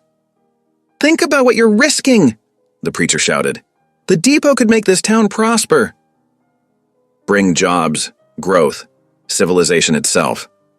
Are you willing to sacrifice all that for one cursed girl? Nicole's chest tightened with each word. Everything the preacher said was true. She was standing in the way of the town's future, of Sam's future. The weight of it pressed down on her until she could hardly breathe. Sam, she whispered, stepping forward on shaking legs. Maybe they're right. He turned his head sharply toward her, eyes glinting in the firelight. Don't. I could go, she pressed on, voice quavering. Find somewhere else, somewhere I won't cause trouble. You could keep your land, the town could have its depot. No. The word came out like a growl. Another rock hit the cabin wall outside. Last chance, Crane, someone yelled. Send her out or we're coming in. Nicole moved closer to Sam, touching his arm gently. Please, I can't bear to be the reason you lose everything. Let me. She's my wife." Sam's roar cut through the night like thunder, silencing the mob outside. "You hear me? She's my wife. And this is her home. Any man who wants to touch her answers to me." The silence that followed was absolute. Nicole stared at Sam, her heart stuttering in her chest. He had never called her his wife before, not like that. Not with such fierce conviction that it seemed to vibrate in the very air. "Think carefully about what you're doing, Crane," the preacher warned, but his voice had lost some of its certainty. "The Lord doesn't look kindly on those who harbor." "The Lord?" Sam's laugh was harsh. "The Lord led her to my door that night, through ice and snow. The Lord gave her strength to survive what you all did to her. And if you think he wants you threatening a defenseless woman with torches and rocks, you're reading from a different Bible than I know." Nicole watched as his words landed among the crowd. There was shuffling, muttering, the sound of feet stepping back. "My wife," Sam repeated. Softer now, but no less firm. "Under my protection. In our home. Any man who has a problem with that can face me in the daylight, one at a time. But tonight you're going to go home and think about what kind of men throw rocks at a woman who's done nothing but teach your children and tend your sick." The silence stretched longer this time. Then came the sound of retreating footsteps, one pair at first, then another. Now the torchlights began to move away from the cabin, taking the angry voices with them.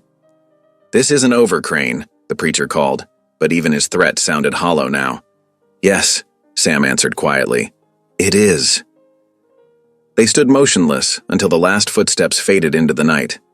Only then did Sam lower his rifle, though he kept it close as he moved to check the windows.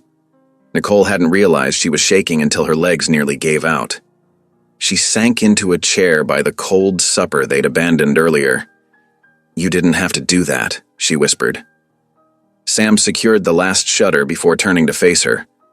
"Yes, I did. But calling me your—" She couldn't finish the sentence. "My wife?" He set the rifle aside and pulled up a chair beside her.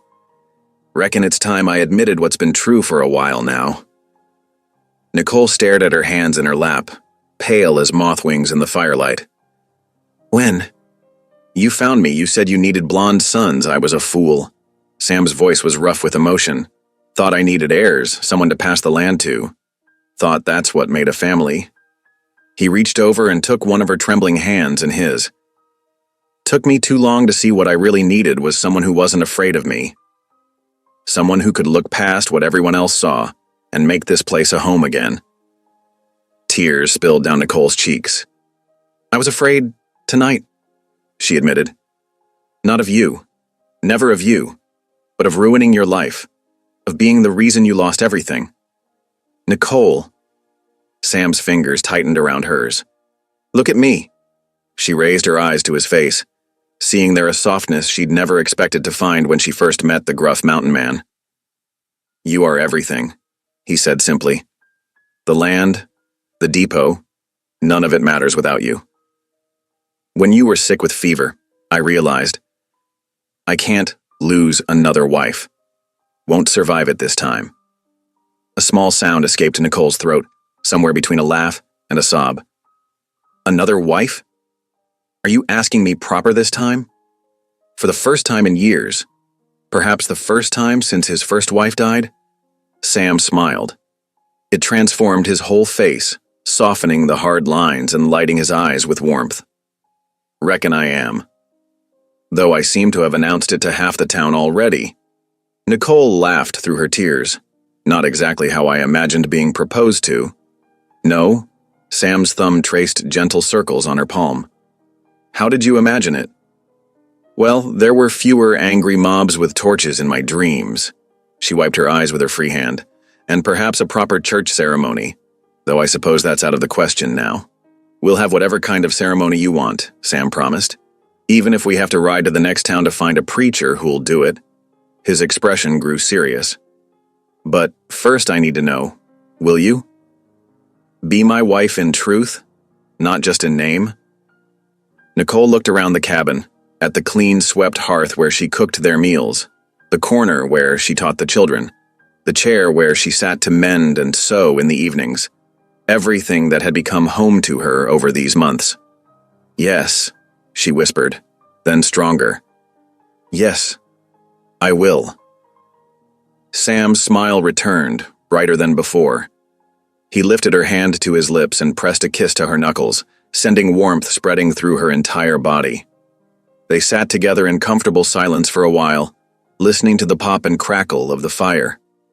Finally, Nicole glanced at their forgotten supper on the table.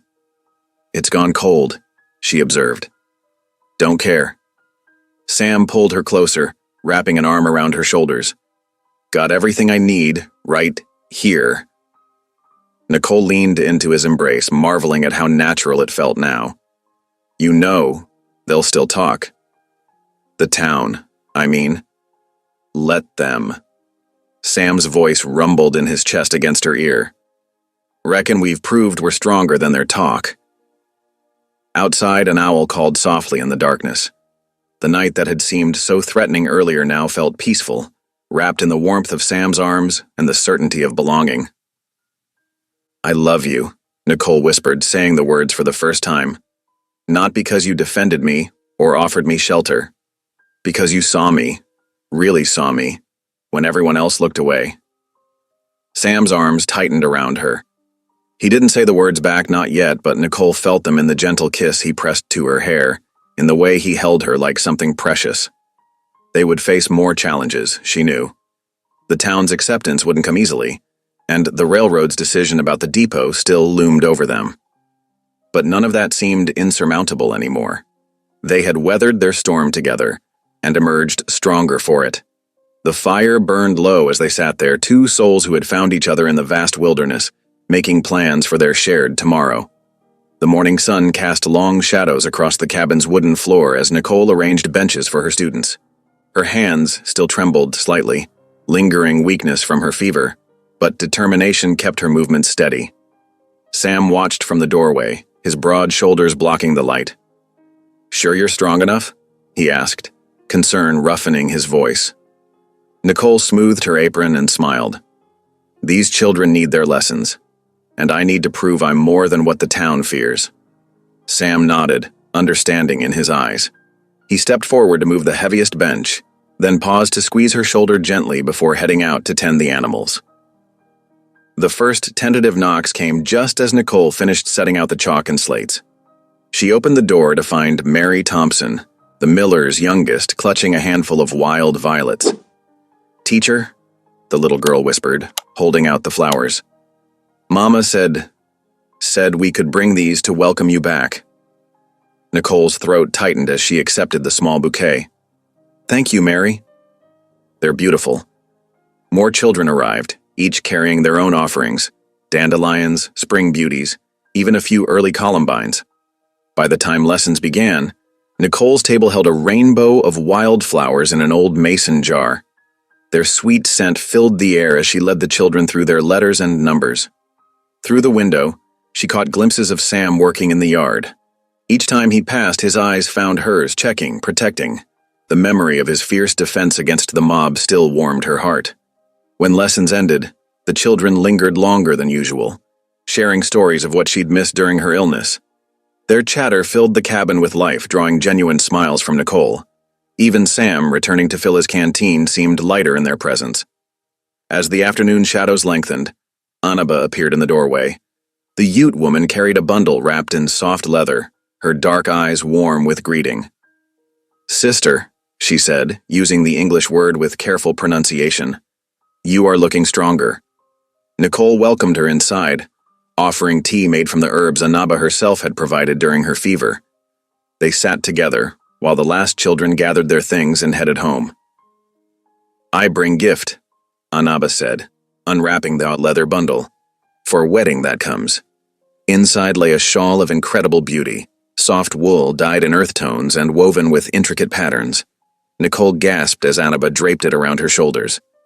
"Traditional design," Annaba explained, adjusting the folds. "For protection. For blessing. You are family now." Tears pricked Nicole's eyes as she touched the delicate weaving. "Thank you, sister. I don't deserve such a gift." Anaba's weathered hands clasped Nicole's pale ones. "You survive. You heal. You teach children. You deserve much." She glanced meaningfully at Sam through the window. "You heal him too." The women shared knowing smiles, their bond transcending the differences between their worlds. When Anaba left, Nicole wore the shawl proudly, its weight like an embrace around her shoulders. As evening approached, Sam suggested they check the spring before dark.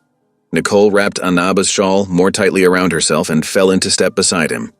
The familiar path wound through scrub oak and pine, their boots crunching on fallen needles. The spring bubbled up from between rocks, clear and cold. While Sam checked the flow and cleared debris, Nicole sat on a fallen log, watching the last sunlight paint the mountains gold. The peaceful moment seemed to invite confidence. "Been meaning to tell you something," Sam said quietly, settling beside her. His large hands worked at a piece of bark, nervous energy finding outlet. "About Sarah, my first wife." Nicole held very still, hardly daring to breathe. Sam had never spoken of Sarah beyond the bare fact of her death in childbirth. "She was so young," he continued, voice rough with memory. "Barely 20. Wanted baby something fierce. When she got with child, she was happier than I'd ever seen her." He swallowed hard. "Then the bleeding started. Nothing we could do. Doctor was 3 days right away." "Oh, Sam." Nicole's hand found his, stilling his restless fingers. "I've never felt so useless." The words came faster now, as if a dam had broken. "Watched her slip away, couldn't save her or the baby. Prayed till my throat was raw, but God didn't answer. After that, He shook his head. Couldn't face him anymore." Nicole leaned closer, letting her shoulder press against his arm. "He heard you, Sam. Even when you couldn't hear him back. He led me to your door that night, didn't he? Through all that snow?"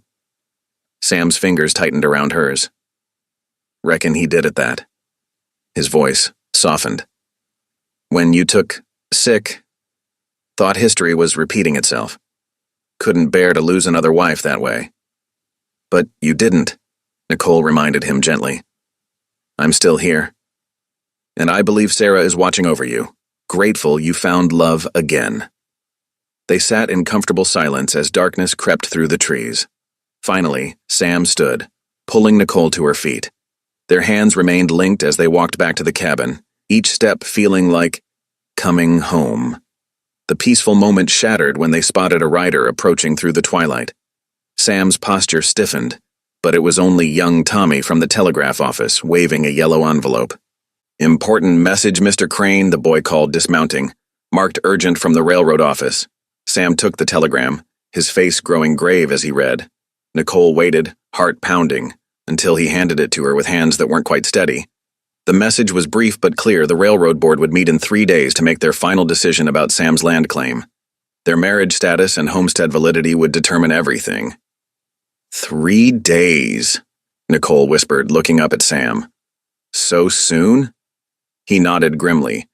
"Reckon they're tired of waiting." His jaw clenched. "If they rule against us—" "They won't," Nicole said with more confidence than she felt. "We've built something real here. They'll see that." Sam's arms came around her, strong and sure. "Aye, we have it that." He pressed a kiss to her temple. "Whatever comes, we face it together." Inside the cabin, the telegram lay on the table like a challenge. Nicole busied herself preparing supper, but her hands shook slightly as she worked. Sam built up the fire, his movements deliberate, controlled. The pressure of waiting hung heavy in the air between them. Everything they'd built, their home, their future, their chance at happiness, balanced on the decision of strangers who knew nothing of their journey. But as Nicole served their simple meal, she caught Sam watching her with such tenderness that her fears eased slightly. They had overcome so much already. Surely God wouldn't bring them this far only to see them fail now. Later, as moonlight spilled through the window, Nicole heard Sam praying quietly by the hearth. Her heart swelled with love and hope. Whatever the railroad decided, they would face it together, stronger for having found each other in the vast wilderness of their separate griefs. She clutched Anaba's shawl closer, its patterns a reminder of the family they'd built. Not just the two of them, but all the connections they'd forged.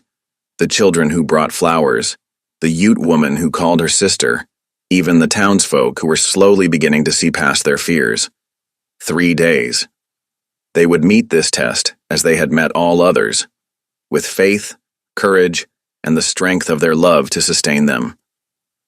Dawn painted the Colorado sky in streaks of pink and gold as Sam and Nicole hitched the wagon. Their movements were slow, deliberate, each lost in thoughts of what lay ahead. Nicole's pale hands trembled slightly as she smoothed her best dress, the one Sam had bought her that first week in town. "Ready?" Sam asked softly, helping her up onto the wagon seat. She nodded, clutching Anaba's shawl around her shoulders like armor. The journey into town seemed to take forever, though it was barely an hour. As they approached the meeting hall, Nicole's heart quickened at the sight of gathered townsfolk. Their murmurs filled the air like angry bees. Inside, the railroad agent sat at a heavy oak table, papers spread before him. His keen eyes studied them as Sam and Nicole took their seats. The room fell silent, weighted with anticipation. "Mr. Crane," the agent began, "explain why you believe your claim should stand." Sam spoke plainly of his years working the land, his voice steady and sure. Then the agent turned to Nicole, his expression unreadable. "And you, Mrs. Crane, tell us about your role here." Nicole took a deep breath, her voice soft but clear. "I teach the children their letters and numbers. I tend our home, help with the stock, learn healing from our Ute neighbors." She glanced at Sam. "We work the land together, as families should." To her surprise, Sarah Miller, one of the first mothers to send her children for lessons, stood up. "My boy couldn't read a word before Mrs. Crane taught him. Now he reads from the Bible every night." Others rose, one by one. They spoke of Nicole's gentle ways with their children, her healing skills, her quiet dignity despite their initial rejection. The preacher surged to his feet, face mottled with rage. "She's cursed. An abomination that'll bring ruin to—" "That's enough." The railroad agent cut him off sharply. "I've heard sufficient testimony." He shuffled his papers, then looked up. "The board confirms Samuel Crane's land rights. The depot will be built elsewhere." Nicole sagged in relief, tears spilling down her cheeks. Sam's strong hand found hers, squeezing tight. The setting sun painted the meeting hall windows in amber light as townsfolk filed out, many stopping to offer quiet congratulations. Their home was safe, their future secure. Together. Night settled over the town like a heavy blanket, but peace remained elusive. The preacher's voice rang out from the church steps, sharp with desperation. "Brothers and sisters, can you not see the evil that walks among us? This pale demon will bring God's wrath upon us all." But this time, his words fell on deaf ears. The townsfolk who gathered shifted uncomfortably, their earlier support for Nicole still fresh in their minds. Martha Jenkins, the oldest resident in town, stepped forward from the crowd. "Enough, Reverend Thompson," she called out, her weathered voice carrying across the square. "We all remember how you courted Sarah May, Nicole's mother. How bitter you turned when she chose another." Murmurs rippled through the crowd. The preacher's face drained of color as more voices joined in. "You blame that child from the day she was born different," Thomas Miller added, his wife Sarah nodding beside him. "Called her cursed because her mama rejected you." The preacher stumbled backward, his righteous facade crumbling. I only sought to protect—" "You protected nothing but your wounded pride," Martha cut in. "That girl has shown more Christian charity than you ever did." Shame finally broke through his anger.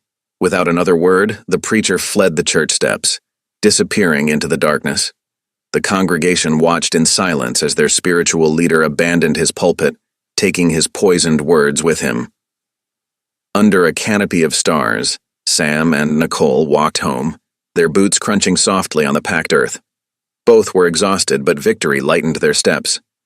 The cabin welcomed them with familiar warmth, the hearth still glowing with banked coals.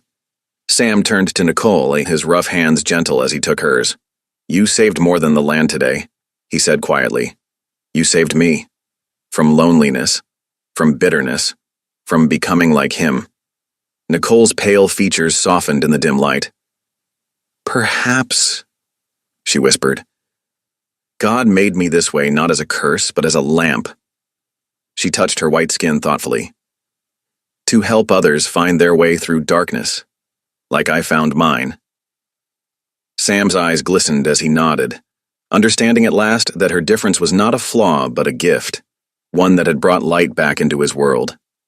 The warm spring sun bathed the homestead in golden light as Sam and Nicole worked side by side in their newly tilled garden. Their hands were caked with rich soil, but neither seemed to mind. Nicole carefully placed bean seeds in the furrows while Sam showed her how deep to plant each one. "Like this?" Nicole asked, demonstrating the technique. Sam's weathered face creased with approval. "Just right. You've got a natural touch with growing things." The sound of children's laughter filled the air as several youngsters from Nicole's reading lessons darted between the rows, dropping seeds and patting soil with eager hands. Their joy was infectious, and Nicole found herself smiling more than she had in years. Anaba appeared at the garden's edge, carrying a basket of herb seedlings. Her dark eyes sparkled with warmth as she watched Nicole directing the children. "These will bring healing," she said, kneeling to show Nicole how to transplant the delicate plants. "Just as you have brought healing to this place."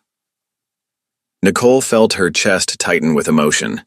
She looked around at the scene before her. The tended earth, the playing children, Sam's strong presence nearby, and Anaba's sisterly guidance. This was more than mere survival. This was truly living. As evening approached, the children reluctantly headed home, and Anaba bid them farewell with a knowing smile. Nicole prepared their usual simple supper, but tonight felt different somehow. The cabin glowed with lamplight as they sat at the rough-hewn table. Sam barely touched his plate.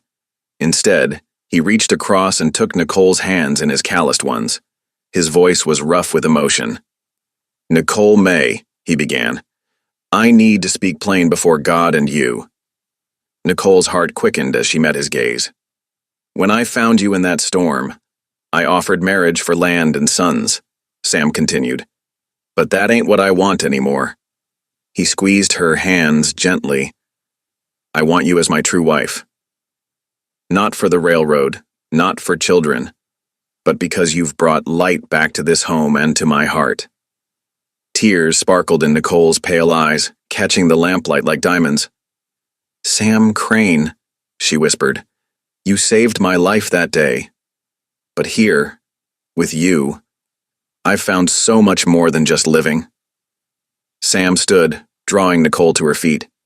Before the warmth of their hearth, he pulled her close. Their first kiss was tender and true, blessed by the flickering lamplight and the sacred silence of their home. In that moment, what had begun as necessity transformed into something far more precious, a love born. Of shared struggles and growing trust sealed with a promise that went beyond mere words. The late May sunshine bathed the homestead in golden light as life flourished around the cabin. Tender green shoots pushed through the rich earth of their garden, promising summer bounty. In the nearby paddock, the mule dozed contentedly while chickens scratched and clucked beneath the weathered fence rails. Sam's steady rhythm of axe strikes echoed across the yard as he split logs for the cooking fire. His shirt sleeves were rolled up, showing arms tanned by honest work. Every so often, he would pause, resting the axe handle against his leg, to watch Nicole on the porch with quiet pride. Her clear voice carried on the mountain breeze as she guided her students through their letters. "Now, what sound does th make together?" she asked, pointing to chalk marks on her wooden slate. A chorus of young voices answered eagerly, their faces bright with understanding. Nicole's pale skin no longer drew fearful stares. Instead, the children clustered around her like eager chicks, soaking up knowledge and affection in equal measure. The railroad tracks gleamed in the distance, a silver ribbon cutting through the valley. But they no longer represented a threat. Instead, they brought occasional visitors and trade, enriching rather than endangering the life Sam and Nicole had built together. As evening approached, the children scattered homeward, their farewell calls echoing in the clean mountain air. Sam and Nicole settled on the porch steps, shoulders touching, to watch the sun sink behind the western peaks. The spring air carried the sweet scent of wild roses and fresh-cut wood. Nicole's sewing lay forgotten in her lap, as golden light painted the slopes in breathtaking hues of amber and rose. Sam's arm settled around her shoulders, strong and secure. The silence between them was comfortable, built on months of shared work and growing love. "Reckon God has his own ways of answering prayers," Sam murmured, his voice rough with emotion. He gazed out at their flourishing homestead, then down at Nicole's bright head resting against his shoulder. "I thought I needed blonde sons, and you needed shelter, but he gave us something greater. He gave us each other." Nicole's fingers found Sam's calloused hand, squeezing gently. Peace filled her heart as she looked out over the land that had become their home. The mountains that had once seemed so harsh and unforgiving now stood like guardians around their valley, protecting the precious life they had built together. The last rays of sunlight gilded the peaks as twilight settled softly over their land. In that moment, Nicole knew with bone-deep certainty that she had found not just shelter but belonging, not just survival, but life abundant. God had indeed given them something far greater than either had dared to hope for, a family born not of blood, but of faith and love. Thank you for listening. Stories connect us in the most unexpected ways. If you felt that spark today, make sure you're subscribed. I share a new one daily, and the next might change your day.